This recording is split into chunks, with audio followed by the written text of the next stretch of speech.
Muhammad Ali se proclamó a sí mismo como el más grande. Soy el rey del mundo. Espera, espera, espera. Soy bonito. Espera, no eres tan bonito. Soy un hombre malo. Sacudí al mundo, sacudí al mundo.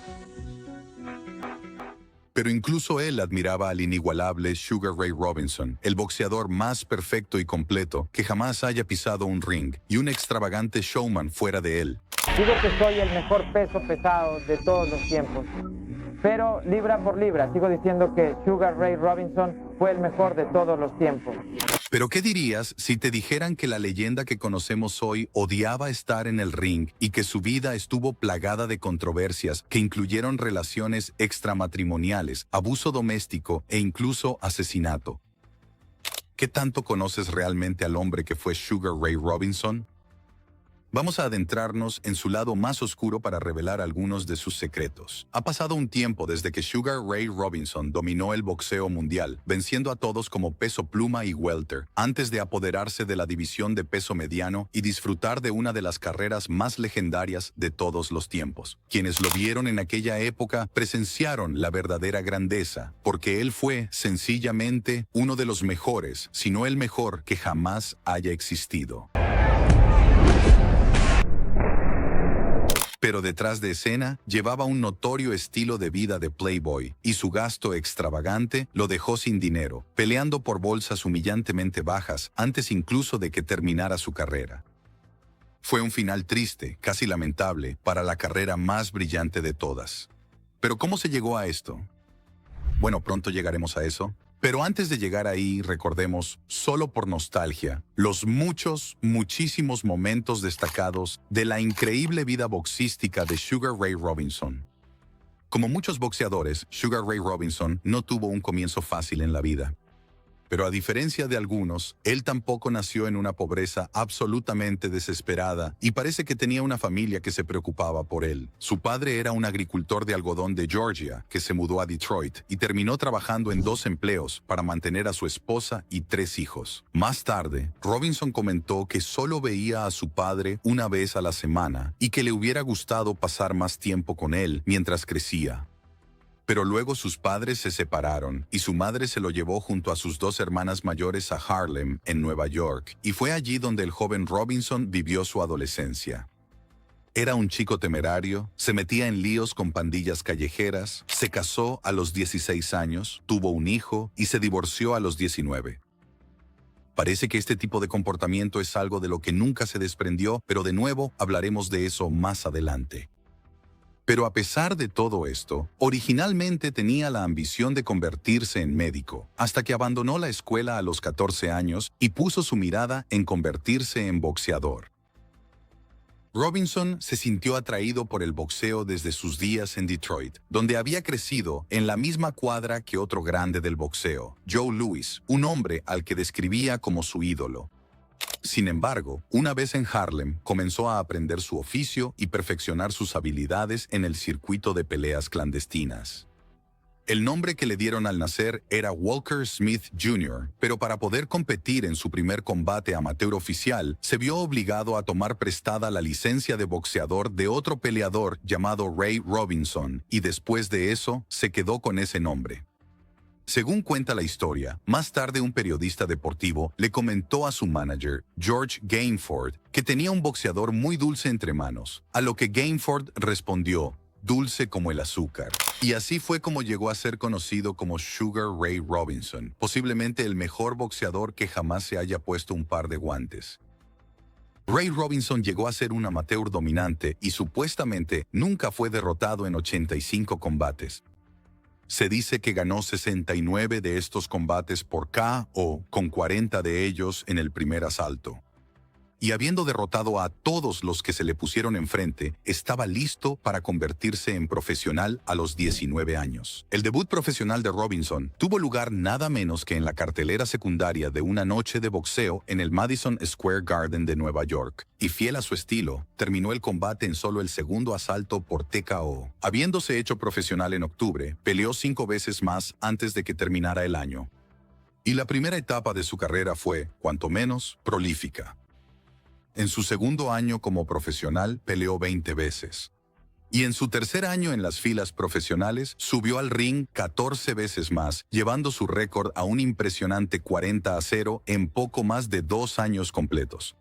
Pero no solo derrotaba a boxeadores de relleno. En esos primeros 3 años se codeó con la élite y su historial temprano incluye victorias sobre campeones mundiales como Sami Angot 2 veces, el ex campeón Fritzi Sivic 2 veces y el futuro campeón Marty Servo también 2 veces. Es difícil imaginar que hoy dejen a los prospectos enfrentarse a boxeadores de este calibre tan temprano en sus carreras, ¿verdad? Pero eran otros tiempos, y los boxeadores de entonces eran de otra pasta. Y 1 a 1, Robinson los derrotó a todos. Y la única razón por la que Robinson no fue coronado campeón de peso ligero durante sus primeros años fue porque Angot solo aceptó pelear con él por encima del límite de peso ligero por miedo a perder su cinturón. También fue durante este periodo cuando Robinson se cruzó por primera vez con uno de los rivales que llegarían a definir su carrera, de la misma manera que Frazier definiría la de Ali más adelante. Y ese hombre era el toro salvaje, Jake LaMotta. Cuando se enfrentaron por primera vez, Robinson había estado compitiendo en peso welter, mientras que LaMotta, aunque le llevaba 3 pulgadas menos de altura, era un peso mediano natural. Como resultado, LaMotta pesó 12,5 libras más que Robinson, y la pelea representó un fascinante choque de estilos. Robinson era, por mucho, el boxeador más completo, con velocidad y versatilidad de su lado. LaMotta, sin embargo, era famoso por nunca haber sido derribado, y su legendaria capacidad para recibir castigo mientras seguía avanzando hace que hoy se le considere, posiblemente, el boxeador con la mejor quijada de la historia. Esa noche, Robinson pudo boxear a distancia e incluso conectar los golpes más duros, y salió victorioso por decisión unánime tras 10 asaltos. Pero una de las rivalidades más clásicas de la historia del boxeo había comenzado y la pareja se enfrentaría otras 5 veces antes de colgar los guantes al final de sus carreras. Esta victoria, junto con una serie de sólidas victorias contra oponentes de alto nivel y clase mundial, llevó a que Robinson fuera nombrado Boxeador del Año por la revista Ring, la primera de las 2 veces que recibió este prestigioso galardón. La primera revancha con LaMotta llegó 4 meses después, en la pelea número 41 de Robinson, tras haber sumado 4 victorias más en ese intervalo. Esta vez, Robinson cedió 16 libras de peso y LaMotta supo aprovecharlo, dominando los asaltos finales y sacando a Robinson del ring.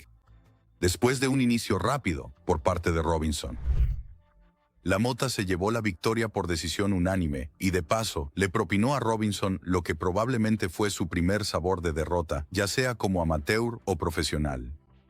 Pero para los fanáticos modernos del boxeo, lo que sucedió después parecerá absolutamente una locura.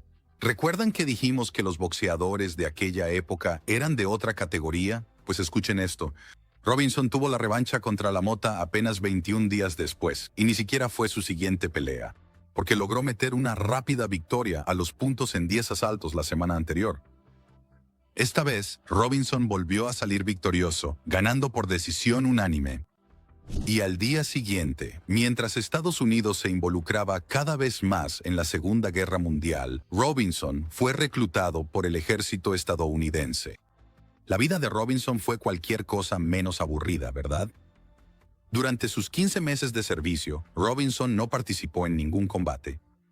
En cambio, como una estrella deportiva muy conocida, al igual que su héroe Joe Louis, fue empleado para entretener a las tropas, participando en combates de exhibición y otras actividades similares.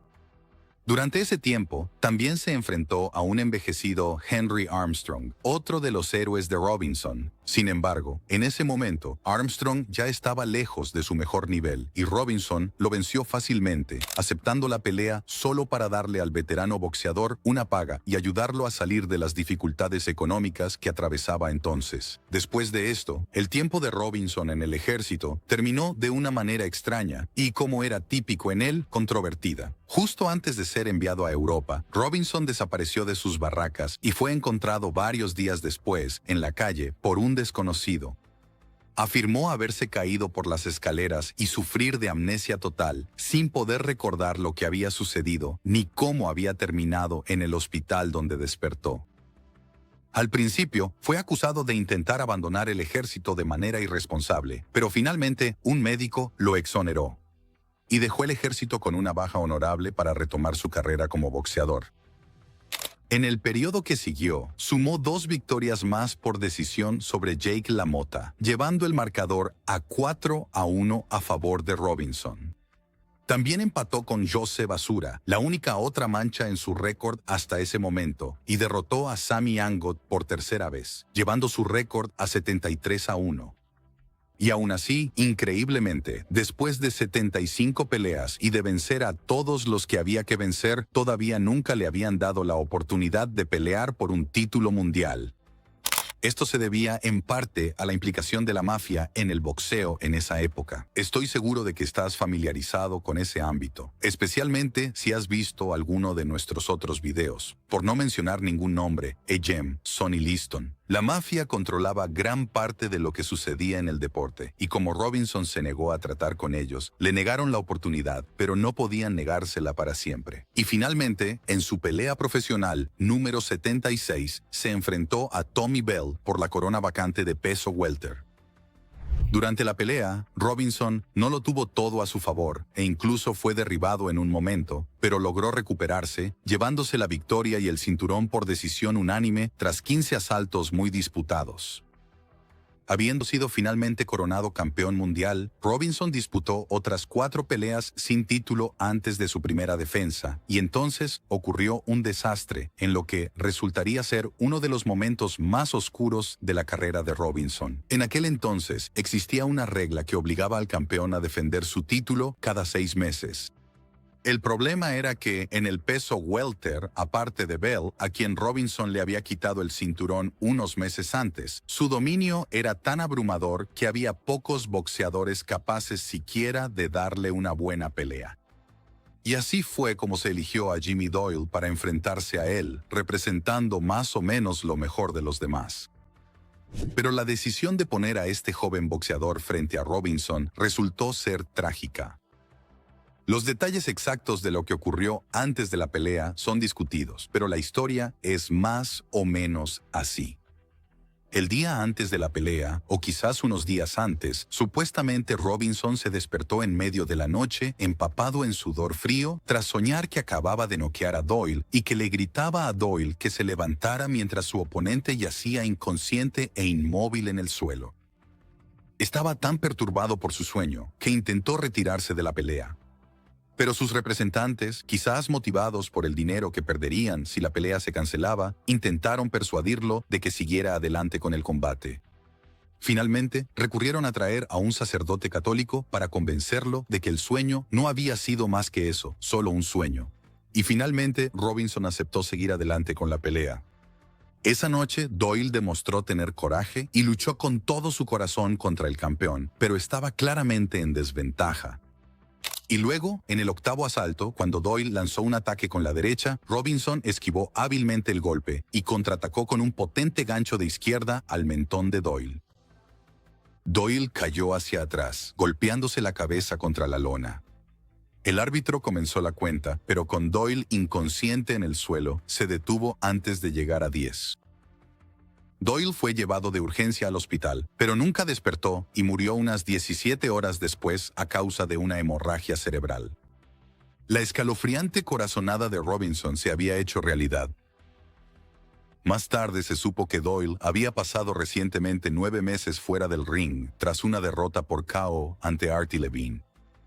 En esa pelea, cuando fue noqueado, se golpeó la cabeza contra el poste de la esquina al caer, lo que le provocó una conmoción cerebral grave. Hoy en día, probablemente nunca le habrían autorizado a pelear, y durante un tiempo, Robinson enfrentó la posibilidad de ser acusado de homicidio involuntario por la muerte, aunque los cargos nunca se presentaron. Comprensiblemente, sin embargo, Robinson se tomó muy mal la muerte. Él creó un fondo para los padres de Doyle, dándoles $50 al mes durante los siguientes 10 años, aunque, por supuesto, no podía hacer nada para devolverles a su hijo. ¿Pero tenía Robinson alguna culpa en todo esto? No, por supuesto que no. Había intentado retirarse de la pelea después de su sueño, y no tenía la intención de hacerle daño al chico. Cuando el forense le preguntó si había querido meter al chico en problemas, respondió, Señor, mi trabajo es meterlo en problemas. Era un boxeador profesional y su trabajo era noquear a la gente, pero eso no significa que quisiera que le pasara algo malo a sus oponentes. Más tarde, en su autobiografía escribió, ya había noqueado a otros antes, docenas de ellos, pero en esas peleas siempre sentía algo bueno, una sensación de conquista, cuando los veía siendo contados fuera. Quizás porque podía ver que en realidad no estaban heridos. Pero ahora, con Doyle tendido y sus ojos vacíos, sentí ese vacío que se siente cuando algo en tu vida está realmente mal. Y todo en lo que podía pensar era en el sueño. Me lo advertiste, Dios. Tú me lo dijiste. ¿Por qué dejé que todos me convencieran de lo contrario? Tras la tragedia de Doyle, solo defendió su título de peso welter 4 veces más.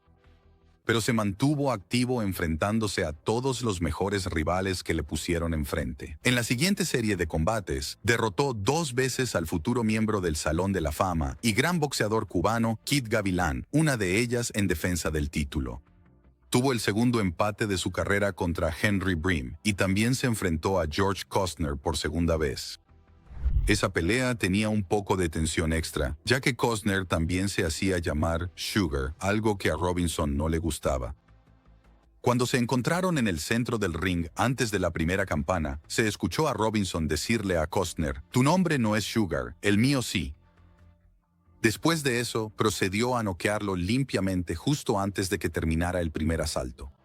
Para este momento, Robinson, que medía 1,80 metros, empezaba a tener problemas para dar el peso welter, así que se preparó para pasar a la división de peso mediano. En su pelea número 113, derrotó a Robert Willemine para reclamar el título vacante de peso mediano del estado de Pensilvania. Volvió a bajar a peso welter para su última defensa en esa división y luego dejó vacante su cinturón de peso welter para competir como un peso mediano de pleno derecho a partir de entonces. En peso mediano, vengó uno de sus empates anteriores al derrotar a José Basura y también venció a Bobo Olsen en la primera de sus 4 confrontaciones. ¿Y a quién encontró esperándolo en posesión de los cinturones de peso mediano a los que ahora aspiraba? Por supuesto, ¿quién más? Nada menos que su viejo rival, Jake LaMotta.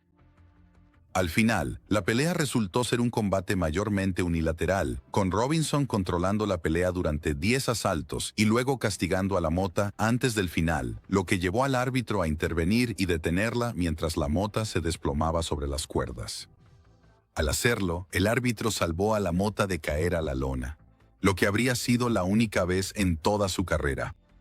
Pero tal fue la paliza que Robinson le propinó, que la pelea, que tuvo lugar el 14 de febrero, llegó a ser conocida como la masacre del Día de San Valentín. Fue la última vez que ambos se enfrentaron, con el marcador final de 5-1 a favor de Robinson.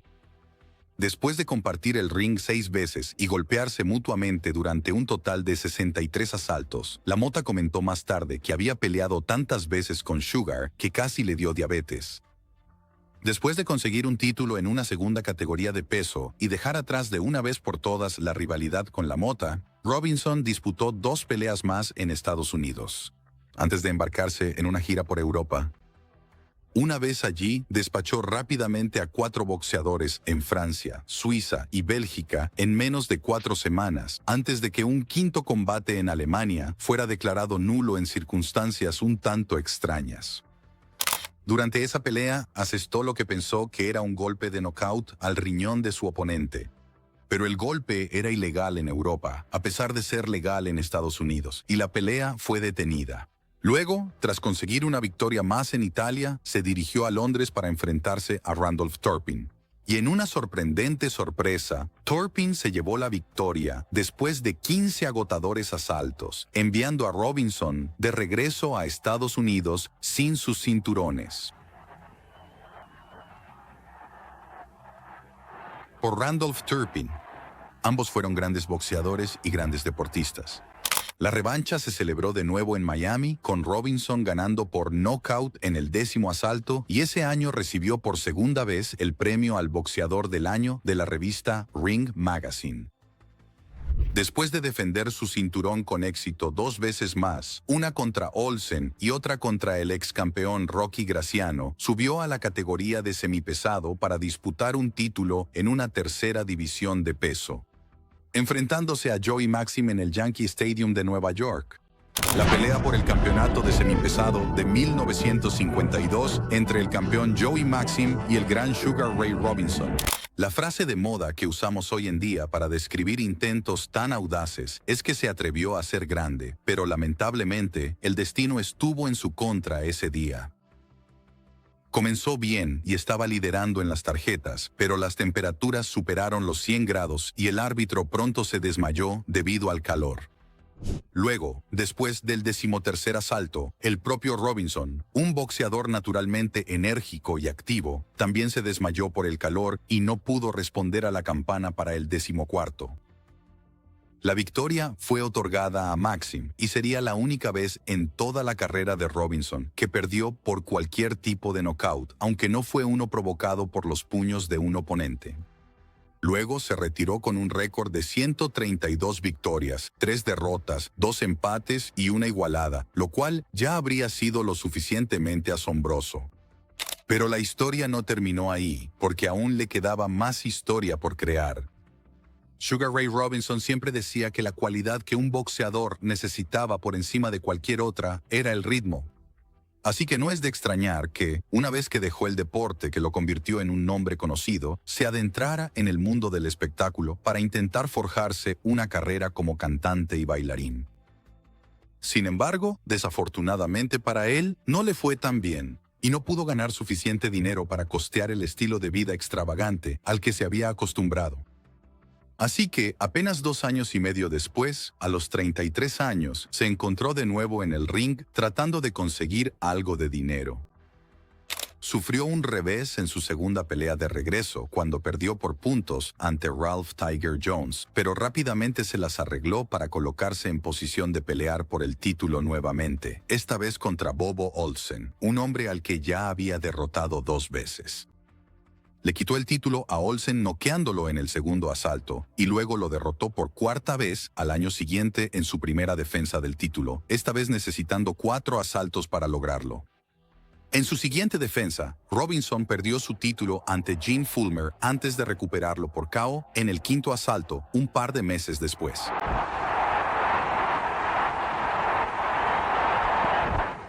Terminó esa pelea con un espectacular gancho de izquierda que fue votado en 1997 como el mejor knockout en la historia de 75 años de la revista The Ring. Cuando Fullmer se levantó de ese golpe, supuestamente le preguntó a su entrenador, ¿por qué Robinson está haciendo ejercicios entre asaltos? Míralo allí, saltando de arriba a abajo. Así de rápido y potente había sido el golpe que lo derribó. No se dio cuenta de que acababa de ser noqueado. El siguiente fue Carmen Basilio, y en esa pelea, un Basilio ensangrentado salió victorioso.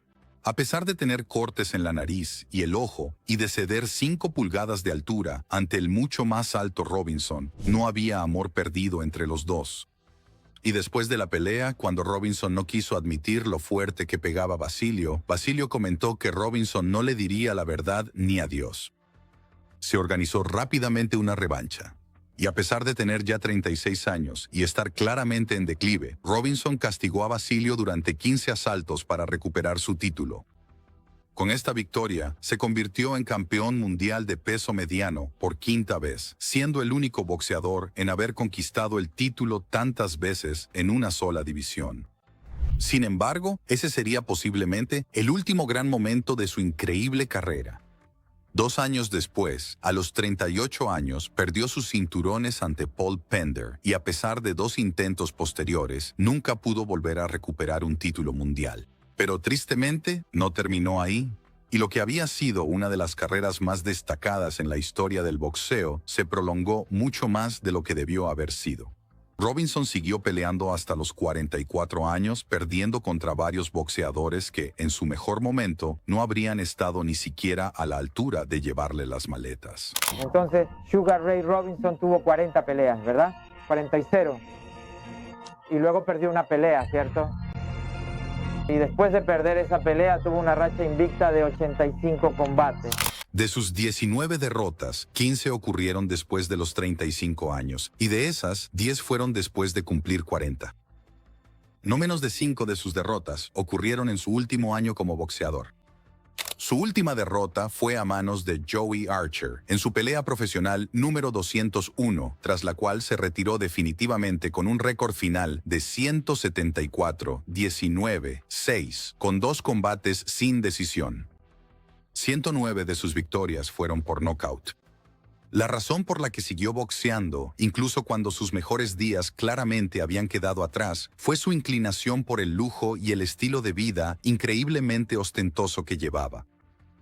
En su mejor momento, trascendió el mundo del boxeo y cruzó al ámbito popular, siendo uno de los primeros deportistas afroamericanos en lograrlo.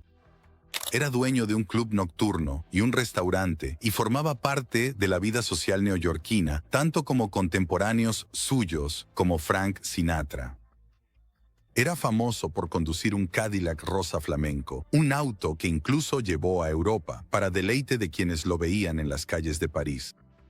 Y cuando viajaba, se rodeaba de un gran equipo de ayudantes y acompañantes que incluía un secretario, un barbero, un masajista, un entrenador de voz, entrenadores, representantes, mujeres hermosas e incluso una mascota enana. Y algunos de ellos, admitió, estaban incluidos solo para divertirse. Cuando estaba en París, un camarero se refirió a su equipo usando la palabra francesa entourage, y a Robinson le gustó tanto la palabra que la adoptó. Y hasta el día de hoy sigue siendo la palabra que usamos en inglés para esto. Pero a pesar de unas ganancias estimadas en su carrera de alrededor de $4 millones, una enorme cantidad de dinero en aquel entonces, logró gastarlo todo y no pudo ganar lo suficiente para seguir viviendo como estaba acostumbrado, ni con sus incursiones en el mundo del espectáculo, ni siquiera con sus combates de regreso. A mediados de los años 60 estaba en bancarrota, arruinado, y se cree que hacia el final, Sugar Ray Robinson, posiblemente el mejor boxeador de todos los tiempos, tuvo que pelear por tan solo poco más de $1,000 por noche solo para poder pagar sus impuestos. Según una historia lamentable, en 1965, después de su retiro definitivo, le entregaron un enorme trofeo en el Madison Square Garden para honrar sus logros en el ring, pero cuando lo llevó a casa, no tenía ni un solo mueble lo suficientemente resistente como para ponerlo encima. Sin embargo, no fue solo su gasto imprudente lo que lo metió en problemas. Después de divorciarse por primera vez con solo 19 años, luego se casó con Edna Mae Hawley, una reconocida bailarina. Las cosas no empezaron bien para ambos, ya que el primer intento de Robinson de conquistarla consistió en empujarla a una piscina. Comprensiblemente, esto no fue bien recibido, pero gracias a su persistencia, comenzaron a salir y finalmente terminaron pasando 18 años casados. Sin embargo, durante ese tiempo, Robinson fue frecuentemente infiel. Y también la sometió a violencia doméstica. Por su parte, ella permaneció en gran medida en silencio sobre todo esto, pero más tarde admitió que él podía ser un bribón. Podemos suponer con razón que esto era una especie de eufemismo, pero como boxeador, ¿qué tan bueno era realmente? Era conocido como un boxeador completo que tenía todas las herramientas y podía pelear en cualquier estilo. Podía adaptarse a quienquiera que estuviera frente a él y podía acercarse y pelear o boxear a distancia para controlar la pelea. Tenía un gran juego de pies, tenía velocidad y poder de golpeo en ambas manos y tenía un mentón sólido y subestimado. También tenía la capacidad de noquear a un luchador mientras se retiraba con el pie izquierdo, y tenía lo que él mismo valoraba más que nada: ritmo. Joe Louis lo llamó el mejor de todos los tiempos, mientras que Floyd Patterson elogió su velocidad, sus combinaciones y sus agallas. Henry Armstrong ya había pasado su mejor momento cuando se enfrentó a un Robinson de 22 años, pero al preguntarle si habría tenido una oportunidad contra Robinson en su mejor momento, Armstrong, el único hombre con títulos consecutivos en 3 categorías de peso, respondió: «Señor, no podría haber vencido a este niño ni en el mejor día que he visto». Incluso Muhammad Ali, quien se autoproclamaba el más grande, idolatraba a Ray Robinson, admirando su sincronización, su velocidad y sus reflejos. Ali, un hombre que no era conocido precisamente por su humildad, admitió que, libra por libra, Sugar Ray Robinson fue el mejor boxeador de todos los tiempos. De hecho, la propia expresión libra por libra, que los fanáticos del boxeo tanto disfrutan debatir hoy en día, fue acuñada por primera vez al hablar de Sugar Ray Robinson. Y lo bueno que era, los aficionados al boxeo ahora recuerdan con cariño todas las grandes peleas en las que participó, sus memorables enfrentamientos con La Mota, los 5 títulos de peso mediano que conquistó y su intento de convertirse en campeón de peso semipesado después de haber comenzado su carrera como peso pluma. Realmente fue único en su clase. Los fanáticos del boxeo más cínicos pueden señalar que Robinson evitó pelear contra Charlie Burley, uno de los llamados boxeadores de la fila de los asesinos. Estos eran un grupo de boxeadores a los que la mayoría prefería evitar, debido a que las peleas contra ellos representaban un alto riesgo y poca recompensa. Pero vamos, ¿de verdad Robinson evitó a Burley? Por supuesto que no. En una carrera que abarcó 201 peleas, se enfrentó a todos los que le pusieron enfrente. Y habría peleado contra cualquiera si tenía sentido desde el punto de vista financiero. Simplemente nunca se ofreció el dinero necesario para que esa pelea valiera la pena. Robinson murió en 1989 a la edad de 67 años. En ese momento estaba siendo cuidado por su tercera esposa y había estado sufriendo de la enfermedad de Alzheimer y diabetes. La causa oficial de la muerte fue una enfermedad cardíaca. Entre todos sus logros en el ring, una de las cosas por las que más se le recordará son las 6 peleas que compartió con Jake LaMotta. Esas peleas formaron una parte fundamental de su legado en el boxeo y más tarde fue el padrino en la boda de LaMotta. Una vez le dijo a un entrevistador: "Nunca he disfrutado del boxeo. Para mí, solo es un negocio. Sé que nunca lo he disfrutado. Me recuerda a algo bárbaro. Cuando 2 personas entran en un foso y les lanzan dinero mientras pelean". No, todo lo contrario, Ed.